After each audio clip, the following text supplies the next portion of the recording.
নমস্কার। যুক্তি তর্ক সঙ্গে অর্কয় আপনাদের স্বাগত। আপনাদের সঙ্গে আমি অর্কপ্রভু সরকার। বাংলাদেশের পরিস্থিতিকে উদ্বেগজনক বললে কম বলা হয়। তার কারণ আওয়ামী লীগকে নিষিদ্ধ করা হয়েছে। আওয়ামী লীগ, তাদের শাখা সংগঠন, তাদের ভাতৃপ্রতিম সংগঠন, সব সংগঠনকেই নিষিদ্ধ করা হয়েছে এবং একই সঙ্গে বাংলাদেশের নির্বাচন কমিশন আওয়ামী লীগের রেজিস্ট্রেশন বাতিল করেছে। অর্থাৎ আওয়ামী লীগকে নির্বাচনে প্রতিদ্বন্দ্বিতা করতে দিতে চাইছে না অন্তর্বর্তী সরকার।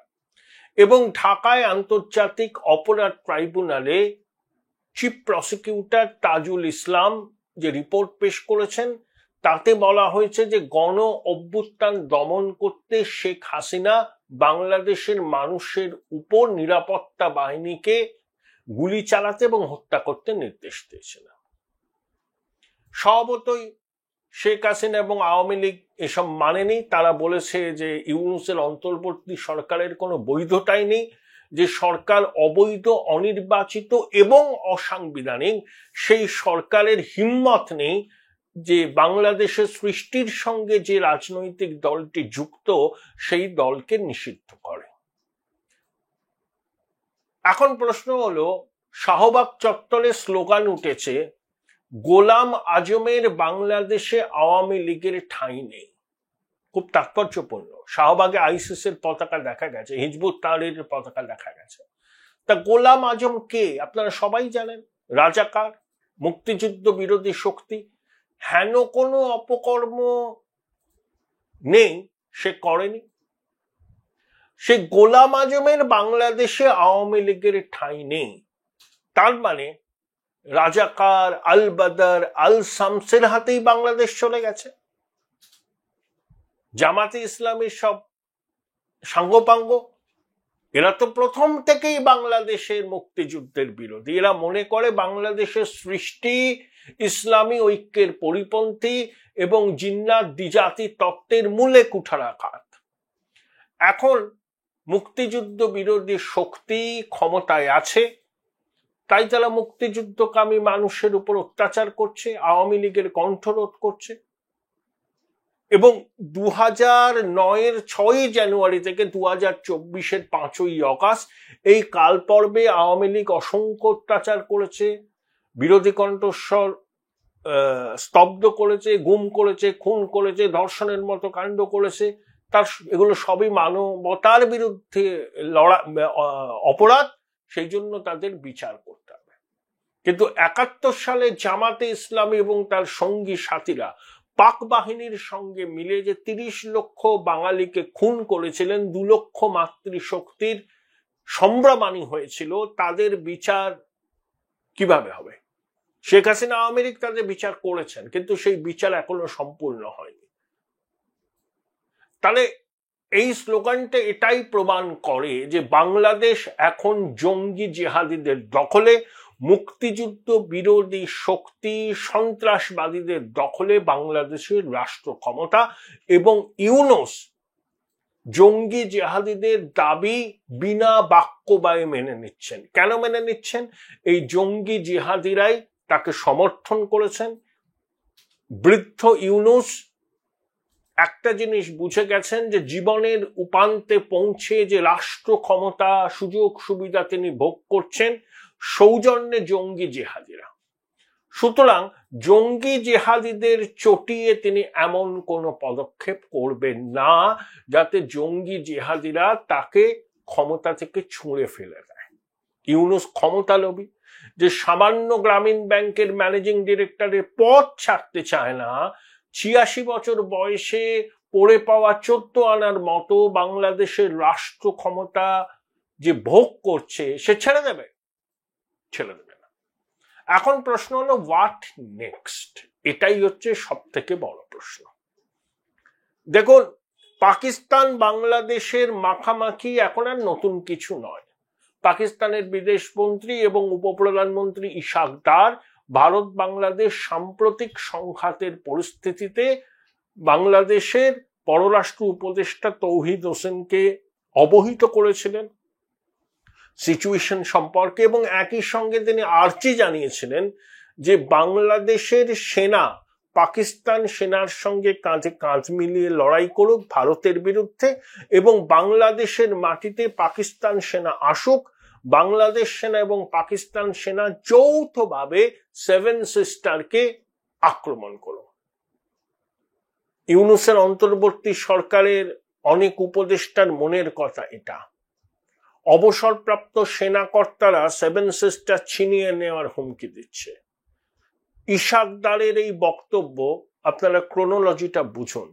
তৌহিদ হোসেন বলেছেন যে বাংলাদেশ চায় ভারত পাকিস্তান আপোষ মীমাংসা করুক, আলাপ আলোচনা করুক। তিনি জানিয়েছেন যে পাকিস্তানের এই প্রপোজাল বাংলাদেশ গ্রহণ করছে না, কিন্তু এটা কথার কথা। স্বাদ আছে, ভয়ও আছে, যে আবার রাখাইন আরাকান আর্মিকে তো করিডর দিচ্ছে বাংলাদেশ, তাহলে বাংলাদেশের মাঠে এখন আন্তর্জাতিক বৃহৎ শক্তির খেলার বার। ইউনূস সেটা চাইছে। এই আবহে পাকিস্তানের শাসক কুল যেভাবে বাংলাদেশকে কাছে টানতে চাইছে এবং ইউনূসের সরকার তাতে সম্মত হয়েছে, তাহলে ভারতকে বাংলাদেশ সম্পর্কে সম্পূর্ণ নতুন করে ভাবতে হবে। দেখুন, সম্পর্কের সোনালী অধ্যায় ফেরা সিমস টু বি রিমোট। আগামী কয়েক বছরে ফিরবে বলে মনে হয় না। ইউনূসের অন্তর্বর্তী সরকার থাকাকালীন তো ফিরবেই না। তারপরে যদি কোনো একটা নির্বাচিত সরকার আসে, সেই সরকারের ভূমিকা কি হয় সেদিকে তাকিয়ে আমাদের সিদ্ধান্ত নিতে হবে। আমরা একটা কথা পরিষ্কার বলেছি, প্রধানমন্ত্রী পাকিস্তানের নাম করে বলেছেন, কিন্তু এটা সার্বিকভাবে সত্যি যে ভারতকে আক্রমণ করলে, জঙ্গি হানা করলে, সন্ত্রাসবাদী কাজকর্মের পরিকল্পনা কোথাও হলে সেটা কিন্তু ভারতের বিরুদ্ধে যুদ্ধ হিসাবে বিবেচিত হবে।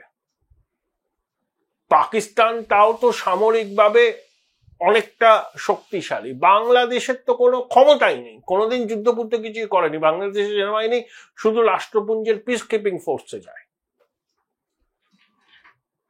তাই আমাদের বাংলাদেশের দিকে নজর দিতে হবে এবং ভারত বাংলাদেশ সীমান্তে চূড়ান্ত সতর্কতা জারি রাখতে হবে। আছে গোয়েন্দা তথ্য আদান, মানে গোয়েন্দা তথ্য পাওয়ার উপর জোর দিতে হবে, কারণ যে কোনো মুহূর্তে বাংলাদেশের মাটি থেকে নাশকতা হতে পারে ভারতের মাটিতে, এবং সেটা আইএসআই পাক জঙ্গিদের মত হতে হবে। খোলাখুলি তো জসিমউদ্দিন রহমানি হুমকি দিচ্ছে, ভারতকে রক্তাক্ত করা, চিকেন নেককে গুড়িয়ে দেওয়া দিচ্ছে তো, এবং তাকে তো অন্তর্বর্তী সরকার জেল থেকে ছেড়ে দিয়েছে। এটা স্পষ্ট যে অন্তর্বর্তী সরকারের ভারত সম্পর্কে নীতি কি। যতই ইউনূস ফোলাফোলাকাল নিয়ে ভারত আর বাংলাদেশের সম্পর্ক কেমন আন্তর্জাতিক সংবাদ মাধ্যমে প্রশ্নের উত্তরে বলছে খুব ভালো, আরো ভালো হওয়ার সম্ভাবনা আছে। এই সুৎখোর বৃদ্ধ মুখে যা বলেন তা করেন না, যা করেন তা বলেন না, এটা কিন্তু আমাদের বুঝে নিতে হবে। দেখুন, আওয়ামী লীগ অতীতেও নিষিদ্ধ হয়েছে। আওয়ামী লীগের তো 33% সলিড ভোটার, আর যেন বাংলাদেশের নির্বাচন হয় সেই ভোটাররা কি করবে? সেই নির্বাচন কখনো আন্তর্জাতিক স্বীকৃতি পাবে না, পেতেও পারে না। বিএনপি নির্বাচন বয়কট করেছিল ম্যাল প্র্যাকটিসের অভিযোগে, কিন্তু বিএনপি নিষিদ্ধ হয়নি, আওয়ামী লীগের সরকার নিষিদ্ধ করেনি, অন্তর্বর্তী সরকার নিষিদ্ধ করেছে। তাহলে আওয়ামী লীগের যে ভোটার, সেটা হচ্ছে বাংলাদেশের মোট ভোটারের 1/3, তারা কি করবে? তাহলে 1/3 লোক বাংলাদেশের নির্বাচন হলে ভোট দিতে পারবে না, এটা হয়? কেউ মানবে? ভারতের কথা ছেড়ে দিন, ওরা তো বাংলাদেশের অভ্যন্তরীণ বিষয়, আমরা তো নজর রাখবো। বাংলাদেশের মানুষ মানবে? শেখ হাসিনা গণপ্রতিরোধের ডাক দিয়েছেন, গণপ্রতিরোধ হবে, গণপ্রতিরোধ হবে, এবং সামনের কয়েকটা মাস বাংলাদেশ জুড়ে চরম বিশৃঙ্খলা অব্যবস্থা তৈরি হবে। দেশের স্বাধীনতার সঙ্গে যে দলটা যুক্ত, সেই দলকে তুমি নিষিদ্ধ করলে, সেই দলের জনসমর্থন এখনো যে কোনো দিন ভোট হলে 30% উপরে। BNP Awami League fair election যখন হয়েছে শতাংশের পার্থক্য কত লাগে? 1-2% পার্থক্য। তাহলে একটা অনির্বাচিত অসাংবিধানিক সরকার বলে দিল যে আওয়ামী লীগের কার্যক্রম বাতিল, নির্বাচন কমিশন তার নিবন্ধীকরণ বাতিল করে দিল বলে হয়ে গেল, সব শেষ। আরে ইমরান খানের দলকেও তো পাকিস্তানের সেনারা বাতিল করেছে। তো ইমরান খানের দলের প্রতীক না নিয়ে নির্দল হিসাবে যারা জিতেছেন সেই ব্লকটাই পাকিস্তানের সব থেকে বড় ব্লক। তারা যাতে কোনোভাবে ক্ষমতায় না আসতে পারে সেই জন্য নওয়াজ শরীফের পাকিস্তান মুসলিম লীগ নওয়াজ এবং বেনজির ভুট্টোর পাকিস্তান পিপল পার্টি সেনার মদতে একটা কোয়ালিশন সরকার করেছে। পাকিস্তানে কি নির্বাচন হয়েছে আমরা জানি? Join Indian Institute of Hotel Management now. Right choice, right decision. তো বাংলাদেশে যদি সেরকম নির্বাচন হয় তো বাংলাদেশে অস্থিরতা বাড়বে, জঙ্গি জিহাদিরা আস্ফালন করবে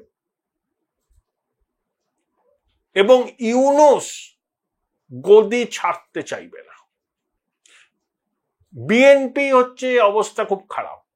বিএনপি জানে যে নির্বাচন হলে তারা ক্ষমতায় আসবে, এবার ইউনূস চাইছে না যে নির্বাচন করলে ইউনূসের যে দল ওটা ইউনূসেরই দল, জাতীয় নাগরিক পার্টি, ভরাডুবি হবে, জামানত বাজেয়াপ্ত হবে। এবার ইউনূস কি করবে তখন? বিএনপি ক্ষমতায় আসবে। তাহলে বিএনপি ক্ষমতায় আসলে ইউনূসের কি পুনর্বাসন হবে? তাকে রাষ্ট্রপতি করবে না বিএনপি, সেটা ইউনূস জানে। তাই ইউনূস সব ঘেঁটে ঘ করে দিতে চাইছে। ও চাইছে বাংলাদেশ জুড়ে অশান্তি হোক, গৃহযুদ্ধ হোক, বাংলাদেশের মাটিকে আন্তর্জাতিক শক্তি ব্যবহার করুক, তখনও দেশে জরুরি অবস্থা ঘোষণা করে দেবে, বলবে এই মুহূর্তে নির্বাচন সম্ভব নয়, দেশ যুদ্ধকালীন পরিস্থিতিতে দাঁড়িয়ে আছে, আওয়ামী লীগ সন্ত্রাসবাদী কাজ করবে, মদত দিচ্ছে, তাদের বিদেশি শক্তির মদত আছে, এইসব বলবে। তা যে রিফাইন্ড আওয়ামী লীগ সেটা কি তৈরি হবে? সেনাপ্রধান যে কথাটা বলেছিলেন, সেনাপ্রধান চুপ করে আছেন। জানি না আমি ক্যান্টনমেন্টে অন্য কোনো বিষয় নিয়ে আলাপ আলোচনা হচ্ছে কিনা, সেনা লাস্ট মোমেন্টে অ্যাসার্ট করবে কিনা। নির্বাচন সেনাপ্রধান কি বলেছিলেন যে ডিসেম্বরের মধ্যে করতে হবে এবং ইনক্লুসিভ ইলেকশন। রাওয়া কনভেনশন সেন্টারে প্রথমবার বলেছিলেন সেনাপ্রধান। তিনি কি তার অবস্থানে এখনো স্টিক করে আছেন? যদি স্টিক করে থাকেন তাহলে তিনি হস্তক্ষেপ করবেন। যদি সেটা কথার কথাই হয়ে থাকে তাহলে সেনাপ্রধান ওয়েট অ্যান্ড ওয়াচে যাবেন।